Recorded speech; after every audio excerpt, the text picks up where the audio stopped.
Hello, my name is Jimmy, and I got the incredible honor tonight of introducing a dear, dear old friend. I get to introduce, I guess, to the Hall of Fame, Stevie Nicks, right? So I'm going to give you a little bit about how I feel about Stevie Nicks, and I think a lot of you here will share the same feelings I have. Stevie has had an incredible career. Think about Fleetwood Mac, her solo career.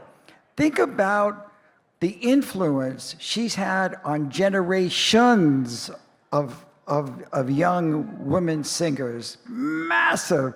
Taylor Swift, just in this decade. Taylor Swift, Billie Eilish, Lana Del Rey. It's extraordinary, and there are things that separate artists apart.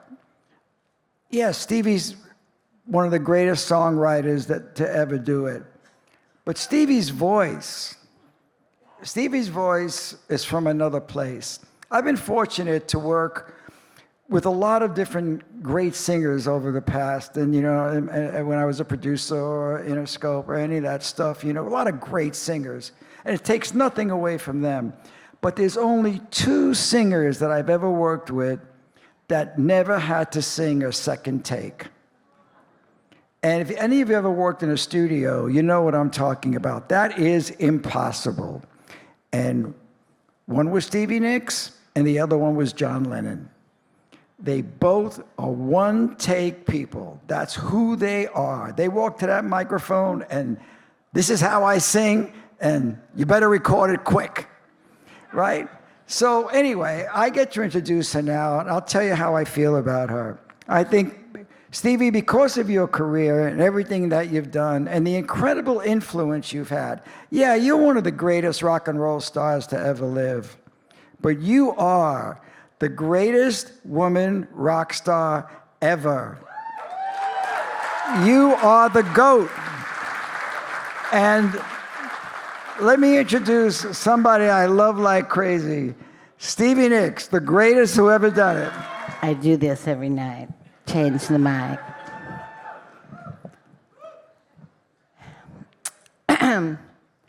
So, I just want you to know that when Jimmy says that, he did leave out that we actually went out and lived together for almost 5 years. Did we not? Fantastic. And we got along. We got along, and he was very, like I'd say, like, you know what, I want to record Belladonna. I want to record it live, because, Mick Jagger, I just saw this documentary, and he's on the stage, and he's got the girls over here, and he's in the middle, and the drummer's there, and there's baffles, and they're all in there, and it's all, it's all live. And can I do that? And Jimmy's like, yes, you can. Anyway, we'll give it a good try. And that's how we always recorded, pretty much, was we always started live. So, okay, now I have to talk about these people. Absolutely. Just know this is heaven. Yeah. So, I'm never at a loss for words, but I am a little bit at a loss for words right now, because I wish I knew every single person out there's name so that I could just tell every single person that if I've ever met you, you must really mean something to me, because I am going to be 77 on May 26th.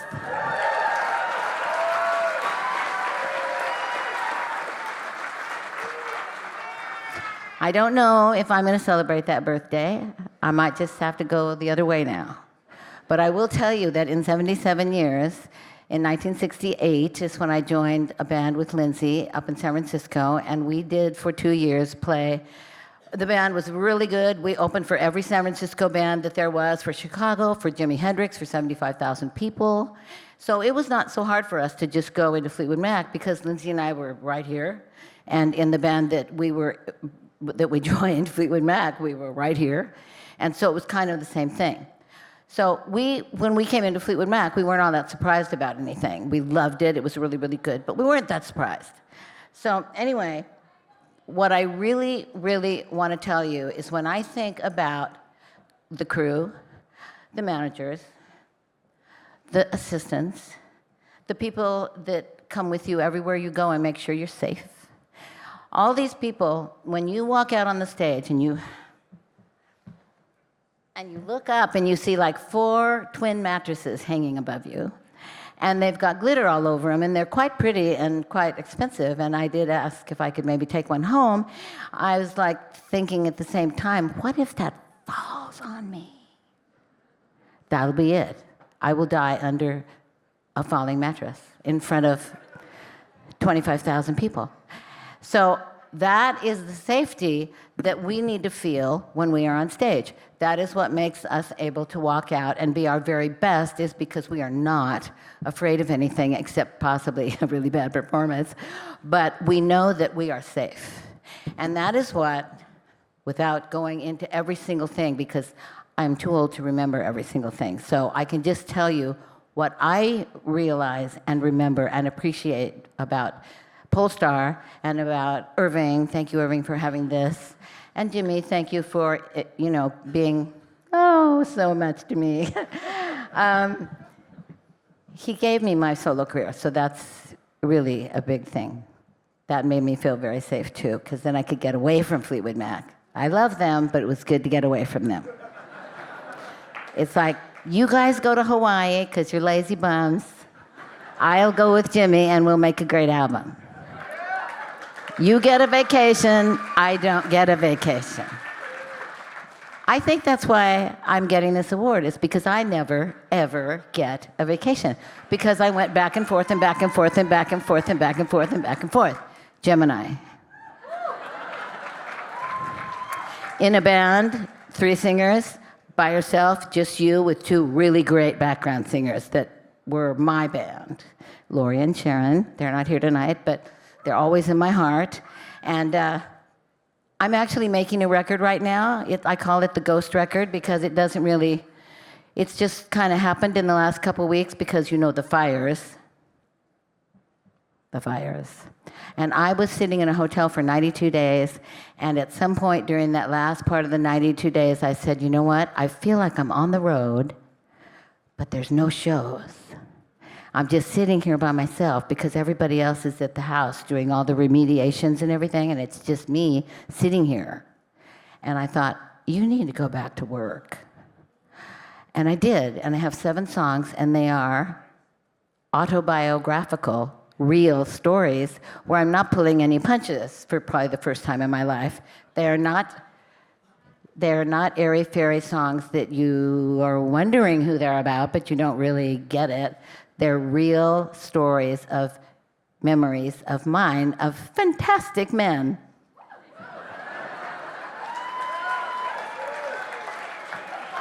You're next.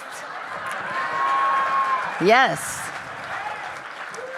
So this is why I tour. And I can just tell you that there was one thing I told Jimmy just a minute ago that I love, and I'd love to share it. I've written a song about Prince because we were friends. And there's one time when I went to the premiere of Purple Rain. And I'm in a long white dress. I get out of the limousine. There's lots of film of it if you want to check it out. And I go to the Grauman's Chinese Theater, right? And I watch it. It gets to the middle. He slaps Apollonia. I freak out. And I go to the fancy bathroom and sit there for the rest of the whole movie. So I go across the street to the party. He's upstairs in a little room, and he's basically waiting for me to ask me, well, did you love it?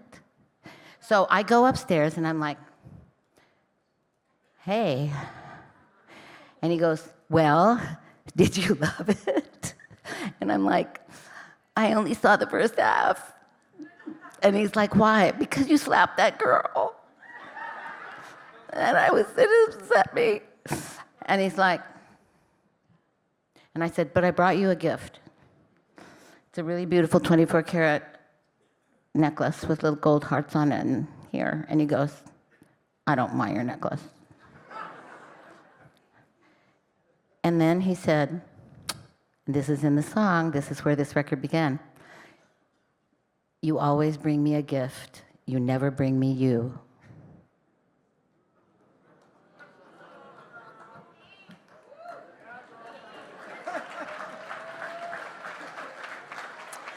I said, I am ready to write. So that's what I am doing so that I can go back on the road and do what I love the most, which is be a chanteuse out there somewhere in, Ohio, and have a good time, because that's what it has become for me. I think the hair, it made things different. I was just telling Missy Elliott that the hair, it's made me 10 years younger at least. And I'm going to have the best time ever, because I know I have all of you, and I know you're going to take really good care of me. And it doesn't matter if I'm 77. It matters that I am protected and watched over and loved, and that people give me their hearts and they come and they meet me. And thank God COVID is better enough that we're not having to fight that so hard. And so I just want you to know that I love all of you so much for what you do for all of us, not just me, all the other people that have come up here and will come up here tonight, that we give you this.